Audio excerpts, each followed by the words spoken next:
Apakah dunia saat ini takut pada Tiongkok?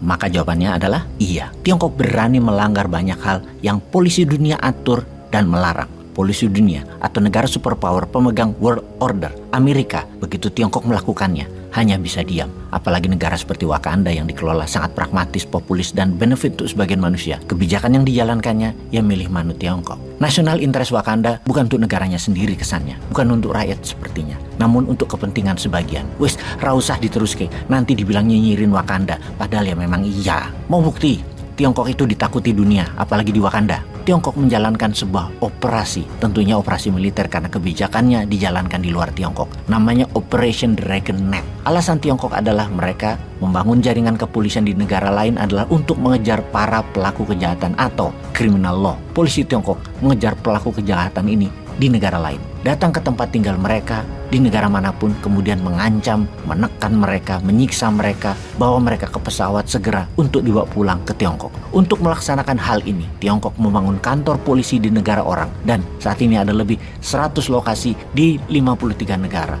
Tiongkok memiliki kantor polisi tersebut, dan hal ini sesungguhnya melanggar hukum banyak negara. Yang mengerikan adalah negara-negara tersebut tahu apa yang dilakukan polisi Tiongkok tersebut, namun memilih diam karena takut. Atau negara tersebut melihat dari sisi yang lain, memang melanggar hukum antar negara, mengancam orang, menyiksa orang. Namun karena hal itu dianggap warga Tiongkok, ya banyak negara mendiamkan saja. Namun sesungguhnya hukum suatu negara berlaku di wilayahnya, mau itu warganya sendiri atau warga asing. Tapi karena melihat benefit, yaitu takut investasi Tiongkok berkurang, maka memilih harga diri negaranya dijual saja. Karena itu kita bisa pastikan bahwa kalimat dunia takut dengan Tiongkok adalah benar. Polisi itu dikategorikan penjaga keamanan nasional Tiongkok, dan apa yang mereka lakukan di negara orang tadi, mereka menjadi polisi atas warga Tiongkok di negara-negara tersebut. Ketika mereka melakukan pengejaran terhadap para tersangka, polisi Tiongkok tersebut melakukan hal yang biasa mereka lakukan di negaranya, mengikuti target, kemudian menginterogasi,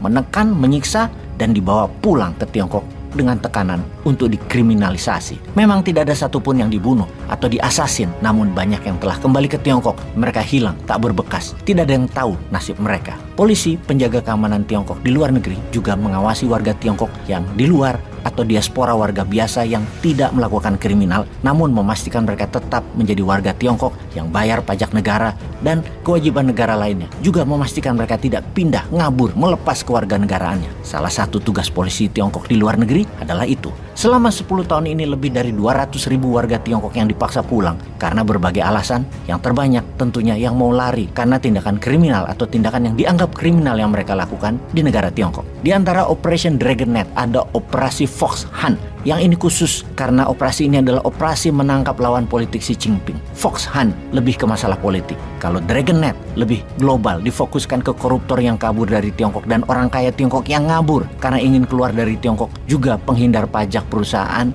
dan pajak pribadi yang besar, alias itulah semua bagian dari Operation Dragon Net. Semua menyangkut national interest. Secara hukum internasional sesungguhnya Tiongkok tidak bisa melakukan apa yang mereka lakukan sekarang ini karena melanggar hukum wilayah sebuah negara. Tidak bisa hukum negara lain dipraktekkan di negara lainnya lagi dengan membawa kekuatan keamanan sendiri di negara lain. Ikuti sistem negara lain tersebut. Biarlah polisi lokal negara lain melakukannya, baru diberikan ke mereka. Sementara warga asing tersebut tidak melakukan tindakan kriminal di negara lain yang mereka tinggali, maka secara hukum tidak bisa dilakukan pemaksaan, penyiksaan terhadap mereka ala Tiongkok. Jadi Operation Dragon Net adalah melanggar hukum internasional, illegal. Hampir di seluruh negara Eropa ada pangkalan polisi Tiongkok tersebut, juga di Amerika Selatan, Afrika, tak terkecuali Kanada dan Amerika, juga di Indonesia dan juga di Wakanda. Sesungguhnya tuan rumah seharusnya melindungi semua orang yang tinggal di negara mereka.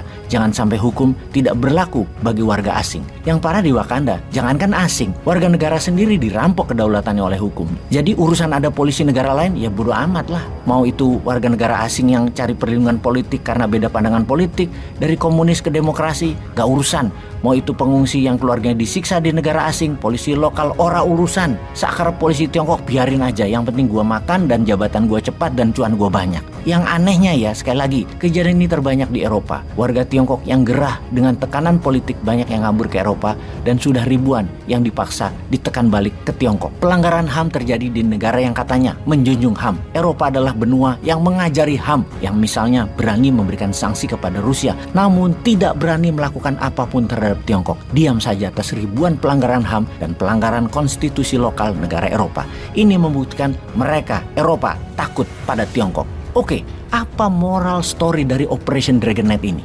Indonesia kan negara besar, ada baiknya buat juga Operation Eagle Nest atau operasi sangkar elang untuk bawa balik koruptor-koruptor dan bawa balik uang hasil korupsi di negara lain dan tangkap mereka yang tinggal di luar negeri namun kerja menyedot duit Indonesia namun hasilnya dibawa keluar. Ini kalau benar-benar Indonesia punya nyali terhadap koruptor, walaupun koruptor tadi jadi pendukung dalam pilkada, pilpres dan pileg dan punya nyali untuk berhadapan dengan negara lain, kita tiru Tiongkok, tangkepin para penjahat yang di luar Indonesia itu. Sesekali tiru Tiongkok dong, jangan ikuti maunya Tiongkok terus. Kenapa sih susah bener action buat negara sendiri?